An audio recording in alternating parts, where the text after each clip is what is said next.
पर बंगाल का भी एक एक्सक्लूसिव कैरेक्टर है। हम we will not be dictated by Delhi, Delhi हम पे हावी नहीं होगा, और कोई भी पार्टी जिसकी जड़ दिल्ली में है हम उसको स्वीकार नहीं करेंगे। वामपंथियों की जड़ बंगाल में है, ममता की जड़ बंगाल में है, फिर वो कांग्रेस हो या भाजपा हो, जिसकी जड़ दिल्ली में होंगे, हम दिल्ली बंगाल पे राज नहीं करेगा।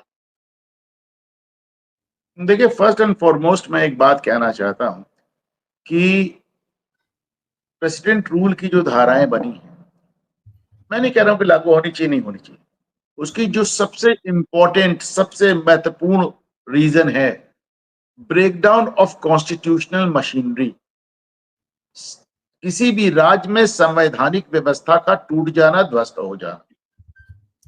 संसद से पारित कानूनों को ममता बार बार कहती हैं लागू नहीं करेंगे, एनआरसी लागू नहीं करेंगे, सीडब्ल्यूए लागू नहीं करेंगे, वक्फ कानून लागू नहीं करेंगे। सुप्रीम कोर्ट के आदेश को वो कहती हैं मेरे रहते तुम्हारी नौकरी कोई नहीं ले सकता, मैं सुप्रीम कोर्ट के आदेश को एक्सेप्ट नहीं कर रही हूं। हाई कोर्ट के आदेश को पहले कह चुकी है जज ही गलत है। सुप्रीम कोर्ट को कहती है हम सुप्रीम कोर्ट का सम्मान करते हैं पर फैसला नहीं मानेंगे। संसद के कानूनों को कहती है हम लागू नहीं करेंगे। भारतीय सेना, इंडियन आर्मी जब नॉर्थ ईस्ट की तरफ जा रही होती है और पश्चिम बंगाल क्रॉस कर रही होती है तो कहती है भारतीय सेना ने बंगाल पर हमला कर दिया है, as if Bengal is a separate country. कहती है बंगाल का हमारा उद्देश्य है भारत से अच्छे संबंध रखना, जैसे कोई पड़ोसी मुल्क से बयान आ रहा हो। मतलब जितने लेवल पे संवैधानिक व्यवस्था ध्वस्त हो सकती है उतने लेवल पे ध्वस्त करती हैं। बीएसएफ को कोऑपरेट नहीं करती इन्फिल्ट्रेशन के मुद्दे पे। एनआईए के लोगों को कोलकाता पुलिस वाले तब तक पकड़ के रखते हैं जब तक मौके से सबूत नहीं हट जाए बॉम्ब ब्लास्ट में। सीबीआई के अधिकारियों को खुद ही अरेस्ट कर लेती हैं, सीबीआई को पश्चिम बंगाल में ऑपरेट नहीं करने देती हैं।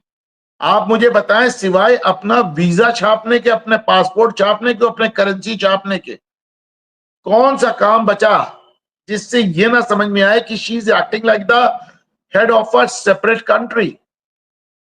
एक अलग मुल्क, एक अलग देश के प्रधानमंत्री या राष्ट्रपति की तरह बिहेव कर रही हैं वो।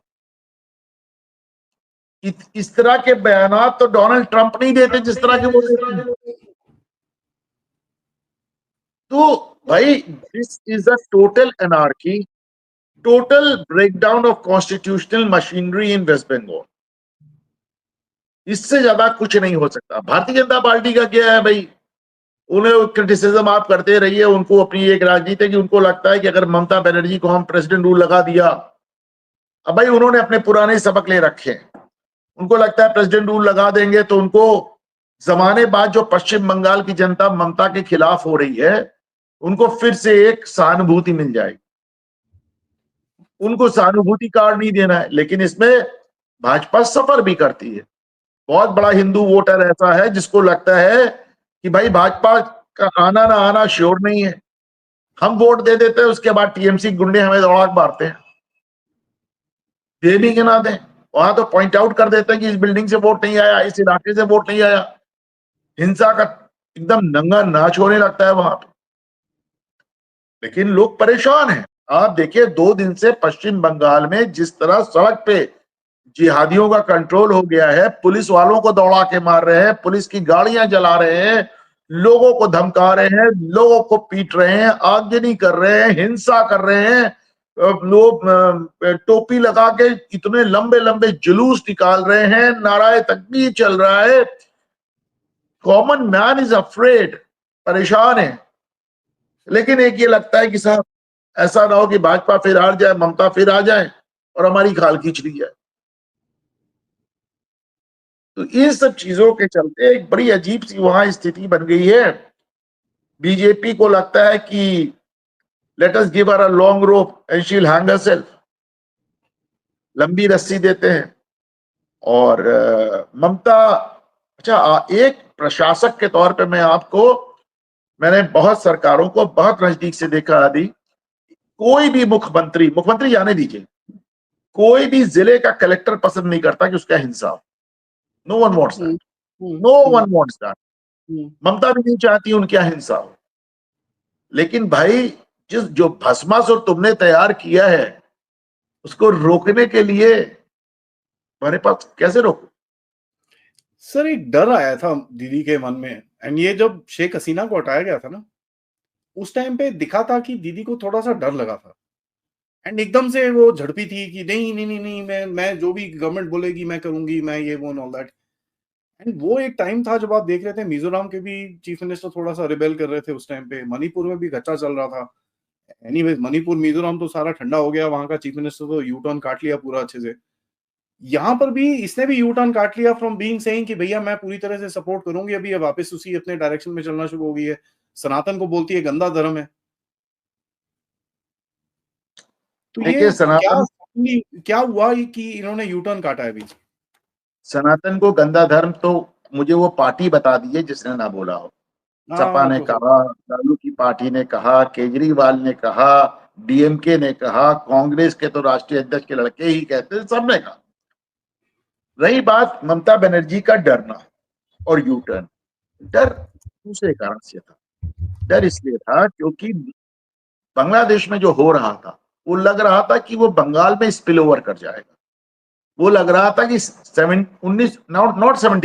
1970 जैसी परिस्थिति बन जाएगी जब लाखों करोड़ों लोग भारत की तरफ भागे थे। उनको लग रहा था ऐसी कोई परिस्थिति अगर बनी तो फिर वो एक ऐसी चीज हो जाएगी कि केंद्र सरकार के पास कोई चारा ही नहीं होगा कि इनकी सरकार को बर्खास्त करके पश्चिम बंगाल की राजनीति अपने हाथ में, उसका प्रशासन अपने हाथ में ले लें, और तब उनके पास इतना वैलिड ग्राउंड होगा कि इनको सहानुभूति भी नहीं मिलेगी। तो वो डरी थी। लेकिन चूंकि वो बांग्लादेश वाली चीजें ऐसी स्पिल ओवर नहीं हुई कि वेस्ट बंगाल उससे बहुत डिस्टर्ब हो जाता। मतलब आप देखें पिछले 11 साल में that was the only time when she said कि I will do what the central government does. इकलौती बार 11 साल में ममता बनर्जी के मुंह से निकला कि केंद्र सरकार has the final veto on this, केंद्र सरकार जो कहेगी हम वो करेंगे। मामूली से मामूली मुद्दों पर भी उन्होंने ऐसा नहीं कहा। Then she was afraid. उनको लग रहा था कि बांग्लादेश विल स्पिल ओवर, उसका स्पिल ओवर इफेक्ट बंगाल को इस कदर डिस्टेबलाइज कर देगा कि भारत सरकार के पास ममता को हटाकर वहां केंद्र शासित एक वो बनाने के अलावा, वहां पे गवर्नर रूल लगाने के अलावा और कोई चारा नहीं बचेगा। लेकिन सर जब बांग्लादेश थोड़ा स्टेबलाइज कर गया, इन द सेंस स्टेबलाइज इसलिए नहीं, वहां तो जो तमाशा हो रहा है बाटा की शोरूम तक आपने देख लिया, स्टेबलाइज इन द सेंस तो स्पिल ओवर नहीं हो रहा है। तो अब उनको अपनी हिम्मत वापस मिल गई कि ठीक है मैं नहीं हटाई जा रही। जो आपने बोला सर, बीजेपी का एक लॉजिक है कि यार उसको विक्टिम कार्ड नहीं देना है आप बेसिकली, ठीक है, वो फिर वो विक्टिम कार्ड देखो मेरे को हटा दिया, और बंगाल में तो सोसाइटी वैसे एक भी मिनट इसमें अभी एक मिनट देखिए, मैं विक्टिम कार्ड वाली बात है कि क्यों करता हूं। जी इंदिरा गांधी को मोरारजी देसाई कहते रहे कि जेल नहीं भेजना। चौधरी चरण सिंह जिद करके उनको उन्होंने एक दिन के लिए हथकड़ी लगवाई दी और उन्होंने उसको कितने अच्छे से प्ले अप किया। अभी आप देख लीजिए जितने लोगों को जेल भेजा गया, केजरीवाल को छोड़ के सब जीत गए। आपने नायडू को जेल भेजा, बंदा मुख्यमंत्री बन के लौटा। आपने हेमंत सोरेन को जेल भेजा, बंदा मुख्यमंत्री बन के लौटा। केजरीवाल में वो अद्भुत प्रतिभा है कि जेल भी गए और सरकार से भी गए। बाकी आप देखिए कि अभी तक एक जो वो एक स्टैंडर्ड वो रहा है कि साहब जेल जब आप किसी को भेजते हैं तो हिंदुस्तानी जनता की कुछ ऐसी उसके साथ सहानुभूति आ जाती है, they don't want to do it. लेकिन ये भी सही है कि भाई लोकसभा में जो 18 सीटों का आपने चमत्कार दिखाया था, आप विधानसभा में उसको नहीं रिपीट कर पाए, क्योंकि लोकसभा चुनाव के बाद जो तांडव हुआ वहां, इनफैक्ट तांडव इज अ रॉन्ग वर्ड। तांडव हमको नहीं कहना चाहिए। तांडव तो भगवान शिव का अद्भुत करते हो। देखिए जो नंगा नाच किया वहां पे टीएमसी के कैडर ने, और उसको आप कंट्रोल नहीं कर पाए, उसको आप रोक नहीं पाए, लोग पिटते रहे। विधानसभा में उसने ममता को क्लियर मेजॉरिटी दिला। सर, तो एक तरफ आप ये देख रहे हैं कि ममता अपनी स्ट्रेंथ दिखा रही है, स्ट्रीट पावर दिखा रही है, राइट, वी एक्सेप्ट दैट। दूसरी तरफ से टीएमसी के अंदर जो ये चल रहा है, और इसको I mean Amit Malviya is no genius, let me say this very clearly, कोई जीनियस नहीं है, बट ये इसमें गेम अच्छा खेल रहा है वो। वीडियोस निकल जाते हैं, सडनली व्हाट्सएप ट्वीट आ जाती हैं, ये तो कहीं ना कहीं से आ रही हैं इनके पास, तभी ये डाल रहे हैं। तो कहीं क्रैक है, विच ऑब्वियसली बीजेपी उसको कहीं ना कहीं से उंगली कर रहे हैं, ये दिख रहा है, तभी इनके पास ये चीजें आ रही हैं और ये चीजें रिलीज हो रही हैं। तो ये क्या हो रहा है sir? What do you think is happening in this? अब भाई वो जो व्हाट्सएप लीक आया है, दैट इज रियली फनी, समझ रहा हूं। लेकिन दिक्कत भी है, कल्याण बनर्जी जो इतना आउटस्पोकन है, उनका पार्टी में इस कदर विरोध बढ़ गया है कि कई बार बात कर चुके हैं रिजाइन करने के। जी। ममता की पार्टी, देखिए, इस किसी भी पार्टी में जो कि परिवार के इर्द गिर्द केंद्रित होती है, वहां ऐसे ही होता है। समाजवादी पार्टी में जब सक्सेशन का वॉर हुआ तो एक तरफ शिवपाल यादव थे, दूसरी तरफ रामगोपाल यादव। लालू की पार्टी में आज की तारीख में सक्सेशन में एक तरफ तेजस्वी है, दूसरी तरफ मीसा भारती है। डीएमके में आपने देखा एक तरफ स्टालिन थे, दूसरी तरफ अलग। तो परिवारवादी पार्टियों में ये चीजें आती है। अब हालांकि ममता में थोड़ी सी बात मजेदार ये इसलिए है कि she has got only one Clement, उनके पास सिर्फ एक क्लेमेंट है, उनका भतीजा। लेकिन वो कलकत्ता का मेयर कहता है कि साहब नहीं, ममता की पार्टी का असली वारिस तो मैं हूं। तो आपको उसमें वॉर ऑफ सक्सेशन नजर आ रहा है। वॉर ऑफ सक्सेशन दो चीजें साबित करता है। नंबर एक कि पार्टी इम्प्लोड करने की स्थिति में आ रही। नंबर टू कि कहीं ना कहीं पार्टी इस बात को समझ रही है कि ममता दीदी की पारी पूरे होने वाली। कल्याण बनर्जी को आप देखिए, बीच में उन्होंने बाकायदा बयान दिए थे कि अगर पार्टी को मुझसे इतनी दिक्कत है मैं इस्तीफा दे देता हूं। ममता सरकार के मंत्री उन्हें गालियां दे रहे हैं, तो ठीक है, ये लीक्स भी आने हैं, ये फूट भी आनी है। और मैं आपको एक बात जरूर बता रहा हूं कि बाकी सब चीजें ठीक है, this could not have come at a worst time. चुनाव में इस तरह की फूट और इस तरह की जो आप वो देख रहे हैं इनसबऑर्डिनेशन खेमाबंदी, ये चुनाव में बहुत भारी पड़ती है, आपको भी मालूम आदि। और बंगाल जैसे स्टेट के अंदर जहां पर एक ही चीज रिस्पेक्ट होती है, दैट इज ब्रूट पावर। देखिए, ब्रूट पावर का दुनिया में कहीं विकल्प नहीं। ब्रूट पावर का दुनिया में कहीं विकल्प नहीं है। बट बंगाल में कैसा मेंटालिटी है, मेरे को समझ में नहीं आता। बांग्लादेश में भी देखो, वेस्ट बंगाल में भी देखो, वो काटने मारने को तो ऐसे भागते हैं कि भाई आप क्या कर रहे हो भाई, ठंडे हो जाओ, ठीक है, it's okay that other guy one. तो but this is the thing that I have seen in this region, पूरे रीजन के अंदर, कि ये बदले की राजनीति इनकी काटने मारने पे आ जाती है। This is something the people of Bengal, specially the bhadralok को अपने आप से ये सवाल करना चाहिए कि डायरेक्ट एक्शन डे बंगाल में ही क्यों उतना हुआ, जो पूरे देश में क्यों नहीं हुआ। जी, भद्र लोग को अपने आप से सवाल करना चाहिए कि पंजाब का तो समझ में आता है, बंगाल में वो त्रासदी कैसे हुई जिस समय पार्टीशन हुआ। भद्रलोक को अपने आप से सवाल करना चाहिए कि पिछले 80 साल में हाउ डिड दे अलाउ, उन्होंने कैसे अलाउ किया कि पहले वामपंथी गुंडे उनको 34 साल राज करते रहे और पूरा का पूरा कैडर, केवल टॉप पे ज्योति बसु की जगह ममता दीदी बैठी, बाकी मैं तो बंगाल जाएगा पूरा का पूरा कैडर स्विच कर गया, पूरा का पूरा कैडर स्विच कर गया। इनको अपने आप को जवाब दे पूछना चाहिए कि ये अपने ये देश में नहीं, पूरी दुनिया में अपनी इंटेलेक्चुअल प्रोग्रेस को बहुत फ्लॉन्ट करेगा। There is no literature like Bangla literature, there is no thought like Bangla thought, no music like. ठीक है, सब कुछ अच्छा है, ये हकीकत है कि साहब इन सब चीजों में बंगाल का कोई मैच नहीं रहा, और ये भी सही है, there is no politics like Bangla politics. लेकिन बंगाल के भद्र लोग को अपने आप से सवाल करना चाहिए, how did they allow themselves to be taken for granted for such a long time? इतने लंबे समय तक वामपंथी उनको एकदम एट रैंसम पे रखे रहे, बंधक बना के रखे रहे, और अब वही काल ममता बनर्जी का है। इंडस्ट्रीज तबाह हो गई, फैक्ट्रीज खत्म हो गई। ममता बनर्जी जैसे लोग सत्ता में आते हैं, टाटा की फैक्ट्री खत्म करके, इमेजिन बाकी लोग आते हैं सत्ता में फैक्ट्री लगवा कर, ये फैक्ट्री भगा कर आती है सिंगूर में। आप क्या से गई, गुजरात में जाके लग गई, लेकिन ठीक है फिर भी उनका चल रहा है। तो एक चीज मुझे लगता है कि कहीं ना कहीं ये वो मुझे लगता है कि जो बंगाल में वो एक, जैसे तमिलनाडु में तो उन्होंने एक आर्यन और द्रविड़ वाला बकवास कर रखी है, पर बंगाल का भी एक एक्सक्लूसिव कैरेक्टर है। हम we will not be dictated by Delhi, Delhi हम पे हावी नहीं होगा, और कोई भी पार्टी जिसकी जड़ दिल्ली में है हम उसको स्वीकार नहीं करेंगे। वामपंथियों की जड़ बंगाल में है, ममता की जड़ बंगाल में है, फिर वो कांग्रेस हो या भाजपा हो, जिसकी जड़ दिल्ली में होंगे, हम दिल्ली बंगाल पे राज नहीं करेगा। There you have it.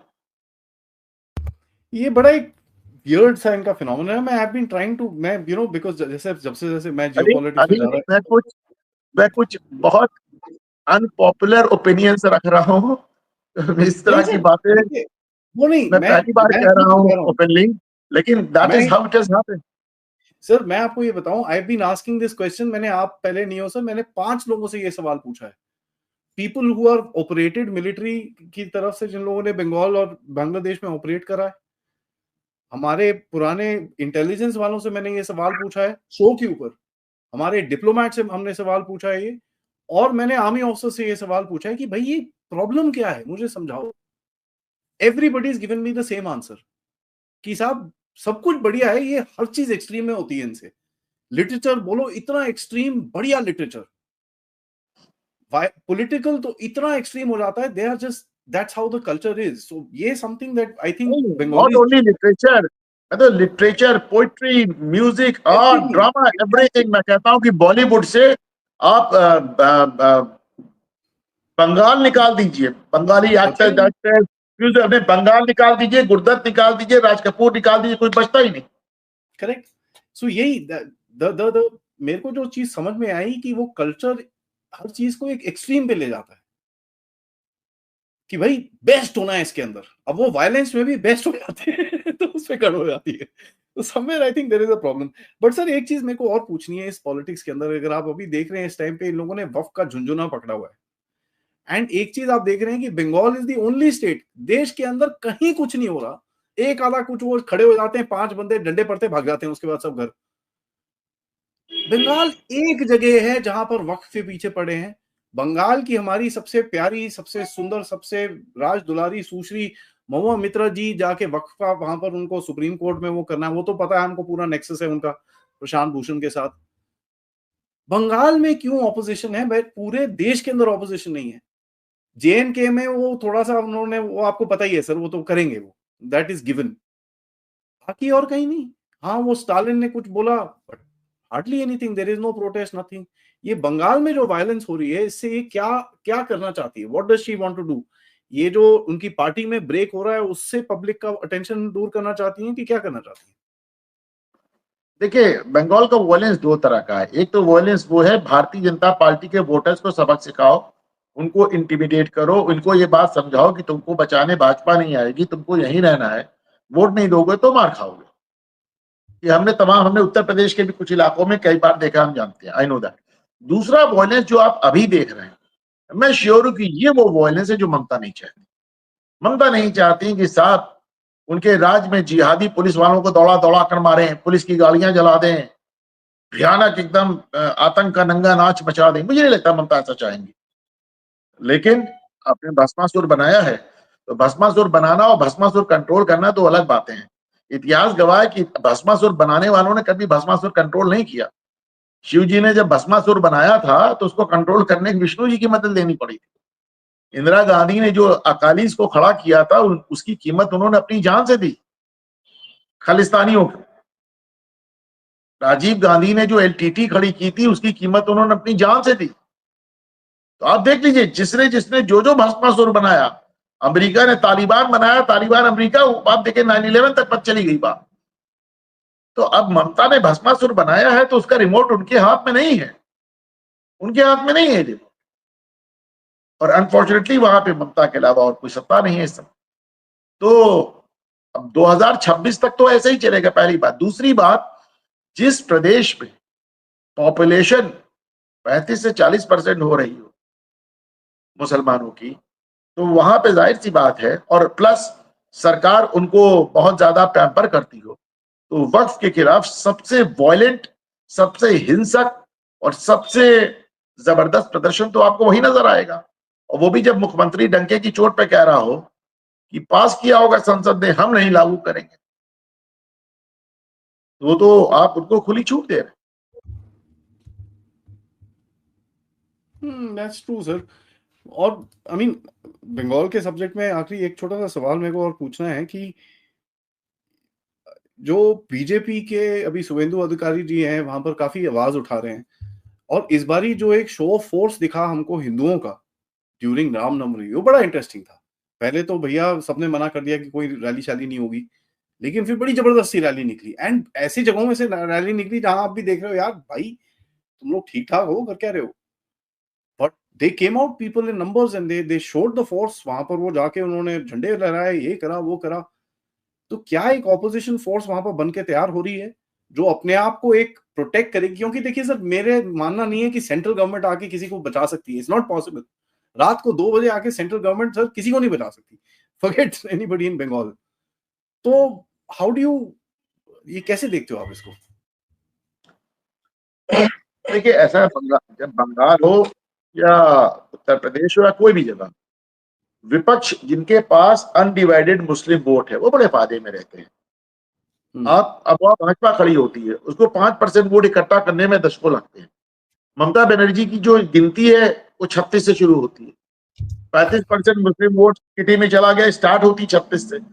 15%, 12%, 14% हिंदुओं को ले लिया, बन गई 51% सरकार बन गई। सर समझे आप इस बात? तो ये एक जो आखिर कोई बात तो है ना कि मुस्लिम वोट के लिए नेता पागल हुए जा रहे हैं, पॉलिटिकल दल, जितने राजनीतिक दल है पागल हुए जा रहे हैं। तो साहब उत्तर प्रदेश में आप मान लीजिए 18% मुसलमान है, तो उनकी तो गिनती 20 से शुरू हो रही है। 20% वोट सोचिए एक साथ किटी में, बिहार में, आसाम में। तो ये इतनी बड़ी संख्या में वहां पे एक मुस्लिम वोट इकट्ठा हो गया है कि ममता को हिंदू हिंदू वोट बहुत थोड़ा सा चाहिए, बहुत थोड़ा सा चाहिए।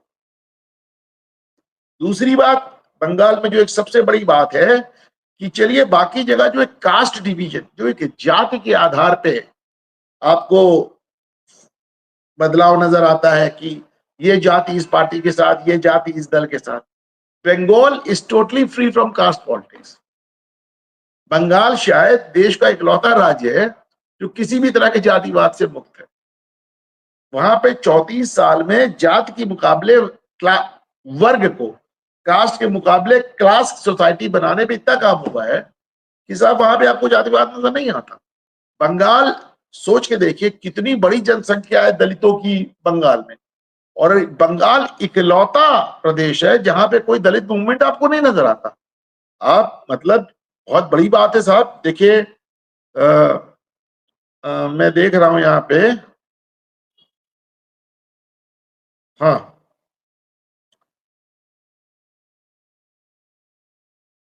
ये डबल फिगर में 11-12% दलित है वहां पे, और आपको कोई दलित नेता नजर आता है, कोई दलित पॉलिटिक्स नजर आती है, कोई ओबीसी पॉलिटिक्स नजर आती है, कोई मंडल कमंडल वाली प्रॉब्लम नजर आती है? No, nothing. तो वहां कोई डिवीजन ऑफ वोट्स नहीं है, ये भी एक अपनी तरफ अच्छी बात है, खासतौर से हिंदुओं के लिए। और दूसरी तरफ ममता जैसी पॉलिटिशियंस एक मुश्त मुस्लिम वोट पाती हैं। मैंने कहा ना 35 से तो उनकी ऐसे मैंने 36 से गिनती शुरू होती है। तो बड़ा स्ट्रेट कंटेस्ट है। कांग्रेस और वामपंथी एकदम साफ हो चुके हैं, एकदम साफ हो गए, कोई बचे ही नहीं बिल्कुल। तो अब बड़ी सीधी लड़ाई है साहब। और ठीक है, बहुत ढेर सारे लोग निकल के आए हैं सामने, बहुत ढेर सारे लोग ममता का विरोध कर रहे हैं, बहुत ढेर सारे लोग असर्ट कर रहे हैं अपने आप को। फाइनली पुलिस प्रशासन और सरकार के खिलाफ जाकर प्रदर्शन कर रहे हैं, जुलूस निकाल रहे हैं, शोभा यात्रा निकाल रहे हैं। जहां ममता को राम नाम से एलर्जी है, वहां पे रामनवमी पे शोभा यात्रा निकलना, वो भी पुलिस की तमाम ऑब्जेक्शंस और रोक के बाद भी, बड़ी बात है, डेफिनेटली बड़ी बात है। लेकिन विल दैट बी इनफ? क्या वो पर्याप्त होगा ममता बनर्जी को सत्ता से हटाने के लिए? That is the $1 million question.